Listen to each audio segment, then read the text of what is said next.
Hello and welcome back. तो आज हम लोग क्लास 9th के एनसीईआरटी का प्रश्नावली 2.1 का क्वेश्चन आंसर लेकर आए हैं और इसका सॉल्यूशन करना है।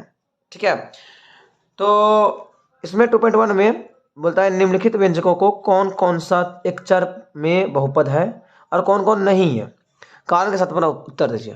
मतलब एक चर में बहुपद होना चाहिए और नहीं भी मतलब कि कौन कौन पता करना है कि कौन कौन एक चर में बहुपद है, या मतलब से कहना ये है कि या तो सिर्फ x हो या तो फिर y हो या तो फिर z हो, मतलब सिर्फ एक चर हो। ठीक है, और बहुपद होना चाहिए, तो इसके बारे में बताने बोलता है। चलिए पहला क्वेश्चन सॉल्व करते हैं। पहला क्वेश्चन है यहाँ पे, पहला क्वेश्चन है 4x² - 3x + 7। अब याद कीजिए बहुपद के बारे में क्या बताए थे। बहुपद के बारे में बोलते हैं वैसा बीजीय व्यंजक जिसमें चर पद का पावर पूर्ण संख्या हो। मतलब चर पद का पावर पूर्ण संख्या हो। पूर्ण संख्या मतलब 0, 1, 2, 3, 4 इस तरह का संख्या। ठीक है, अब यहाँ चेक कीजिए कि हर चर पद का पावर कैसा है। यहाँ पे x का पावर 2, x का पावर 1, तो पूर्ण संख्या है, तो बहुपद है। देखेंगे बहुपद है क्योंकि चर पद का पावर यानी घात पूर्ण संख्या है। और एक चर वाला क्या सिर्फ x है। देखिए सिर्फ x है, इसके अलावा कुछ भी नहीं दिख रहा है, तो एक चर वाला भी है, तो बहुपद भी है और एक चर वाला भी है, तो मतलब कि ये सही है। मतलब ये बहुपद है और एक चर वाला बहुपद है। चलिए तो साथ चलते हैं इसका। y² + √2, y² + √2, ध्यान दीजिएगा। y² √2 में आपको ध्यान देना है कि सिर्फ चर पद से मतलब है, नंबर कुछ भी हो उससे मतलब नहीं है। तो यहाँ देखिए सिर्फ एक चर है, ठीक है, और पावर 2 है। लिखेंगे यहाँ, इसको आंसर लिखेंगे यहाँ सिर्फ एक चर y है और चर पद का अधिकतम घात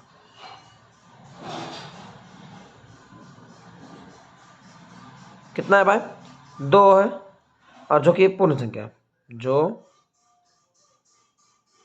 पूर्ण संख्या है। अतः दिया गया बहुपद एक चर वाला बहुपद है। ओके, चलिए अब आगे चलते हैं।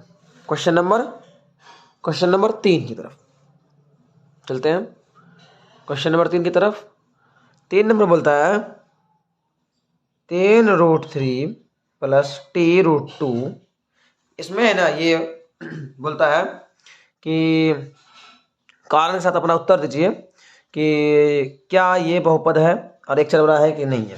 देखेंगे यहाँ सिर्फ एक चर t है, लेकिन समझिएगा सिर्फ एक ही चर t है, लेकिन देखिए t पर पावर रूट है। आपको बताते हैं रूट का मतलब क्या होता है, ध्यान दीजिएगा डब्बा में। अगर रूट किसी पे पावर होता है तो that means power 1/2, that means power 1/2, और 1/2 मतलब ये पूर्ण संख्या नहीं हुआ, तो ये बहुपद नहीं है। देखेंगे लेकिन t का घात एक जगह रूट 1/2 है, 1/2, और एक जगह क्या है, 1 है। 1/2 और 1 है, और है जो पूर्ण संख्या नहीं है। अतः दिया गया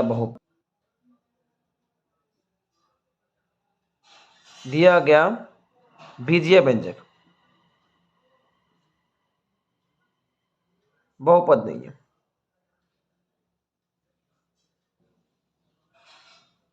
अब बहुपद नहीं तो चाहे एक चल रहा है चाहे 4 चल रहे हैं, उसका मतलब नहीं है। चलिए क्वेश्चन नंबर 4 चलते हैं। क्वेश्चन नंबर 4 चलते हैं।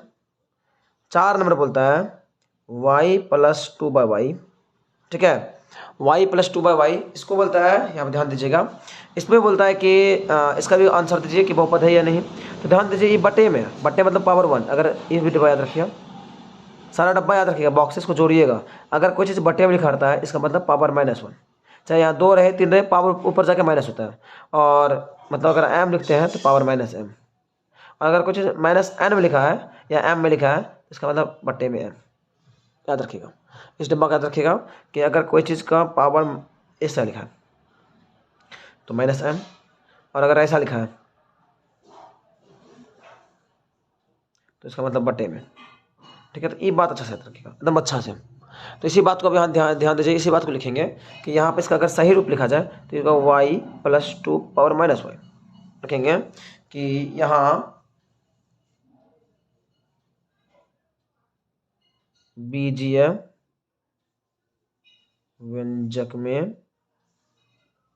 एक चर y है, लेकिन y का घात 1 और -1 है। देखिए -1 है, एक जगह 1 है बट एक जगह है -1 है, जो पूर्ण संख्या नहीं है, अतः दिया गया बीजीय व्यंजक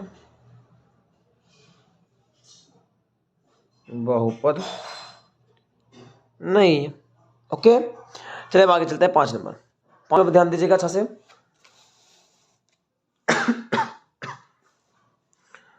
5 नंबर बोलता है x पे पावर 10 + y पे पावर 3 + t पावर 50। ओके, ये बोलता है बहुपद है और एक चर वाला है कि नहीं, ये ज्ञात करना है। लिखेंगे, ध्यान दीजिएगा, यहाँ बीजीय व्यंजक में चार पद क्या है, x y t है, और इसका घात, समझिएगा, इसका घात 10, 3 और 50 क्रमशः है, जो कि पूर्ण संख्या है। ऐसा को लिखना हो, कारण लिखना है ना, पूर्ण संख्या है, ये ठीक बात है, ऐसा है। तो जो कि पूर्ण संख्या है, बहुपद तो है भाई, लेकिन देखिए इसमें एक चर नहीं 3 चर है। ठीक है, तो यहाँ बोलता है एक चर वाला ना, तो लिखेंगे अतः यह बहुपद तो है लेकिन एक चर वाला बहुपद नहीं। ओके, अब इसका 2 नंबर चलते हैं तेजी से। अब 2 नंबर की ओर चलते हैं तेजी से। 2 नंबर बोलता है निम्नलिखित में x² का गुणांक लिखिए। मतलब x² का गुणांक लिखना है, तो ध्यान दीजिए x² के जो बगल में, जैसे देखिए इसको लिखते हैं नंबर 1 2 + x² + x। x² के जो बगल में नंबर होगा गुणांक रूप में, उसी को बोलते हैं गुणांक। ठीक है, तो यहाँ बोलता है x² का गुणांक लिखिए। तो x² का गुणांक क्या है, देखिए कुछ नहीं तो 1 है, इसको लिख सकते हैं अगर सही से 2 + 1 गुना x² + x। तो यहाँ पे x² का गुणांक कितना है, 1 है, लिखेंगे अतः x² का गुणांक = 1। ठीक है, ये हो गया 1 नंबर। 2 नंबर देखिए, 2 - x² + x3। तो यहाँ देखिए, तो इसको ऐसे लिखेंगे 2 + -1 गुना x² + x3। तो x का क्या गुना है, -1 है ना, तो लिखेंगे अतः x² का गुणांक -1 है। ओके, अब 3 नंबर देखिए, π/2 x² + x। तो यहाँ ध्यान दीजिएगा अच्छा से, इसको अब ऊपर कर लेते हैं आपको। ठीक है, चलिए कट जा रहा है। ओके, चलिए अब यहाँ इसको अगर सही से लिखें तो ये गुना में यहाँ देखिए क्या है, π/2 गुना x² + x। तो इसमें गुना ग्रुप में क्या है, π/2, अतः एक्स स्क्वायर का गुणांक π/2 है। ओके, 3 नंबर हो गया। 4 नंबर देखिए क्या है, 4 नंबर यहाँ देखिए क्या है, √2 x - 1।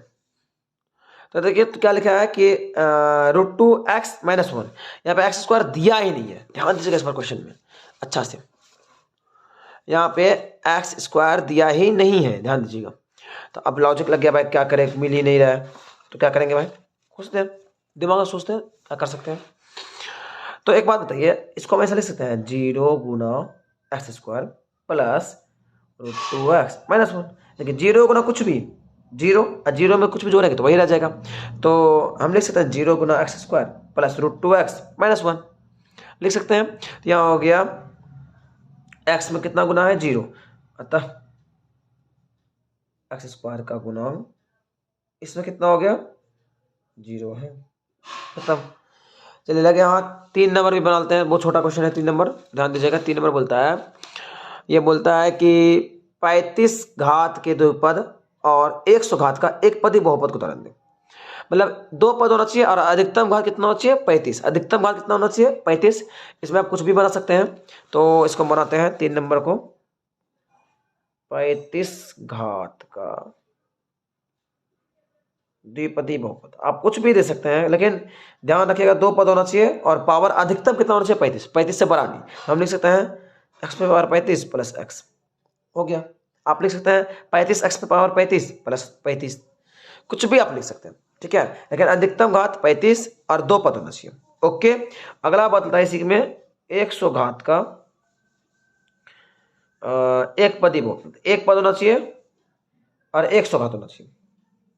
तो हम लिख सकते हैं 105 x पे पावर 100, कुछ भी लिख दीजिए, 105 x पे पावर 100, लेकिन अधिकतम पावर कितना होना चाहिए, 100, और एक ही टर्म होना चाहिए, बेसी नहीं। बस इतने में आपको समेटना है, ठीक है। आप x पे पावर 100 भी लिख सकते हैं, ये भी आंसर हो जाएगा। 3 नंबर तक खत्म। 4 नंबर पे देखते हैं। देखिए 4 नंबर बोलता है निम्नलिखित बहुपद में से प्रत्येक बहुपद का घात लिखिए। निम्नलिखित बहुपद में से प्रत्येक बहुपद का घात लिखिए। तो पहला क्वेश्चन है 5x³ plus 4x² plus 7x। Okay, अब देखिए घात कैसे पहचानते हैं हम, बहुपद का घात तभी वैसे ही निकलेगा जिसकी मतलब इस बहुपद का अधिकतम पावर कितना है, सबसे ज्यादा पावर कितना है, 3 है, तो इसका घात कितना होगा, आंसर में बहुपद का घात कितना हो जाएगा, 3। नंबर 2 क्वेश्चन, इसकी का 4 - y²। तो चर पद का अधिकतम घात कितना है, 2, तो बहुपद का घात कितना हो जाएगा, 2। नंबर 3 क्वेश्चन, टाइम बिना वेस्ट किए चलते हैं तेजी से, 5t - √7। अब बोलेगा ये बहुपद है, देखिए 7 पे है ना, नंबर पे रूट है, यहाँ पे एक्स वाई जेड पे रूट नहीं है, इसका पावर अधिकतम कितना है, कुछ नहीं तो 1, पावर कुछ नहीं तो 1, तो बहुपद का घात कितना हो गया, अधिकतम 1। अगला है 4 नंबर, ये अच्छा क्वेश्चन है। 3 नंबर खाली 3 लिखा है, खाली 3 लिखा है। खाली 3 लिखने का मतलब क्या हो गया कि इसको हम ऐसा लिख सकते हैं, देखिएगा 3 गुना x पावर 0, मतलब किसी भी चीज़ पे पावर 0 मतलब 1 होता है ना। देखिए इसको अगर सॉल्व करेंगे 3 गुना 1 हो जाएगा और 3 गुना 1 मतलब 3 हो गया, तो वही बात ना हो गया। देखिए तो इसलिए इसका अधिकतम पावर कितना हो गया भाई, x पे 0, तो जगह बहुपद का घात 0। समझिएगा कैसे 0 हुआ कि हम 3 को 3 गुना 1 लिख सकते हैं और 1 को हम लिख सकते हैं x पावर 0, किसी भी चीज़ पे पावर 0 मतलब आंसर 1, इसलिए क्या होगा, इसका अधिकतम पावर कितना हो गया, 0, तो बहुपद का घात 0। लेकिन 5 नंबर में देखते हैं, बोलता है कि बताइए निम्नलिखित बहुपद में कौन कौन बहुपद रैखिक है, कौन द्विघातीय है और कौन त्रिघातीय है। समझते हैं पहले, इसको बनाने से पहले रैखिक बहुपद किसे कहते हैं। रैखिक बहुपद का मतलब हुआ जिसका अधिकतम घात 1 हो। द्विघात बहुपद का मतलब हुआ जिसका अधिकतम घात 2, और त्रिघात बहुपद का मतलब हुआ जिसका अधिकतम घात 3 हो। मतलब अधिकतम पावर कितना होना चाहिए, 3। अब यहाँ ध्यान दीजिए, अब जो क्वेश्चन लिखा है यहाँ 5 नंबर पे ये लिखा है कि x² प्लस x, देखिए तो क्या लिखा है, क्वेश्चन लिखा है 5 का 1 पे x square plus x. Okay, तो यहाँ पे जो क्वेश्चन है ना, प्रश्न में क्या बोलता है कि इसका अधिकतम घात कितना है। देखिए तो अधिकतम घात है 2, तो क्या हो गया द्विघात बहुपद। अगर आपके पास बुक है तो बुक निकाल लीजिए और बनाइए तेजी से। इसमें जो है इसमें ई भी वही लिखा है x square x minus x cube. तो इसमें अधिकतम घात कितना है, जोड़ना नहीं है घात को, यानी कि जोड़ देंगे यहाँ 1 या 3 4 कर लेंगे, नहीं, इसमें अधिकतम घात कितना है 3, तो क्या हो गया त्रिघात बहुपद। आगे question number 3, y plus y square plus 4, तो इसमें अधिकतम घात कितना है 2, हाँ ना 2, तो ये हो गया द्विघात का बहुपद।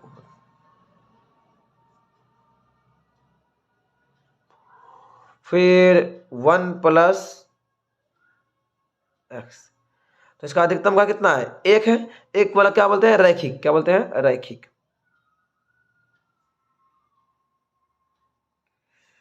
अगला क्वेश्चन है 5 नंबर 3t, इसमें अधिकतम घात कितना है 1, एक वाला क्या बोलते हैं रैखिक।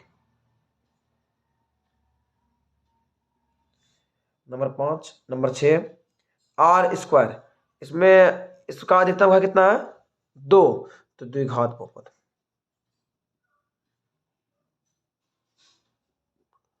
अगला है 7 नंबर एक्स पे 7 एक्स पे पावर 3, तो इसका अधिकतम घात कितना है 3, देखिए अधिकतम घात कितना है 3, तो त्रिघात बहुपद। चलिए, इस प्रकार आपका चैप्टर 2.1 कंप्लीट हुआ। अब हम लोग नेक्स्ट वीडियो में 2.2 का सॉल्यूशन देखेंगे और जल्दी आपका 2.2 वाला भी वीडियो भी आ जाएगा। तब तक के लिए मिलते हैं अगले वीडियो में, अभी के लिए बाय बाय।